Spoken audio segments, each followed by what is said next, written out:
খেলার আগেই ফলাফল ফাঁস। আইসিসি মেন্স টি-20 ওয়ার্ল্ড কাপ 2026 সালের প্রথম সেমিফাইনালে মুখোমুখি হবে দক্ষিণ আফ্রিকা এবং নিউজিল্যান্ড। এই ম্যাচে কে থাকবে এগিয়ে আর কেই বা পরাজয় বরণ করবে, জানতে হলে সম্পূর্ণ ভিডিওটি দেখুন। সুপ্রিয় দর্শক, আইসিসি মেন্স টি-20 ওয়ার্ল্ড কাপের এই ম্যাচটি শুধুমাত্র একটি ম্যাচ নয়, এটা হচ্ছে বাঁচা মরার লড়াই। কেননা এখানে যেই হারবে তাকেই বিদায় নিতে হবে, আর জয়লাভ মানেই সরাসরি ফাইনাল। দুই দলের শক্তি সামর্থ্যের দিক বিবেচনা করলে দক্ষিণ আফ্রিকা কিছুটা হলেও এগিয়ে থাকছে নিউজিল্যান্ডের চেয়ে। কেননা এই দলটি বর্তমানে টুর্নামেন্টের সবচেয়ে ইনফর্ম দলগুলোর একটি।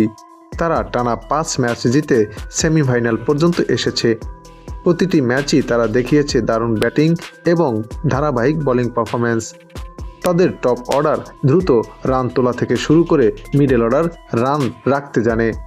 বোলিং ইউনিটও অসাধারণ, পাওয়ার প্লে থেকে ডেথ ওভার সবখানি নিয়ন্ত্রণ আছে তাদের। অপরদিকে নিউজিল্যান্ডও কম নয়, এই দলটি সবসময় ডার্ক হর্স নামে পরিচিত, যদিও তাদের সাম্প্রতিক ফর্ম খুব একটা ভালো নয়। সর্বশেষ 5টি ম্যাচের মধ্যে 2টিতেই জিতেছে এবং 2টিতে পরাজয় এবং 1টিতে হার। কিন্তু একটা কথা বিশ্বাস রাখতে হবে, নিউজিল্যান্ড বড় ম্যাচে ভয় পায় না।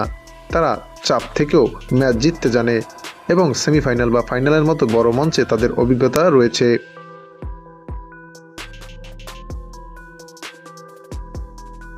এই দুই দলের বর্তমান পরিসংখ্যান অনুযায়ী দক্ষিণ আফ্রিকার জয়ের সম্ভাবনা প্রায় 60%, যেখানে নিউজিল্যান্ডের মাত্র 40।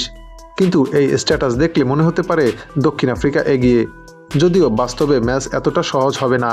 কারণ টি-20 ফরম্যাটে 1 বা 2 ওভারই যথেষ্ট হতে পারে ম্যাচ ঘোরানোর জন্য। পিচ রিপোর্ট হিসেবে ইডেন গার্ডেন্সের পিচ সাধারণত ব্যাটিং ফ্রেন্ডলি হিসেবে পরিচিত। এখানে বড় স্কোর হওয়ার সাধারণ ব্যাপার।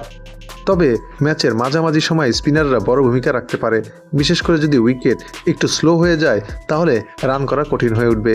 সুতরাং যে দল মিডল ওভার ভালোভাবে সামলাতে পারবে এবং উইকেট ধরে রাখতে পারবে তাদের জয়ের সম্ভাবনা অনেক বেশি। এই ম্যাচের প্রেডিকশন করতে গিয়ে সবকিছু বিশ্লেষণ করলে দেখা যায় দক্ষিণ আফ্রিকা এই ম্যাচে অনেকটা এগিয়ে রয়েছে। তাদের টানা জয়ের ধারাবাহিকতা এবং আত্মবিশ্বাস তাদের সবচেয়ে বড় শক্তি।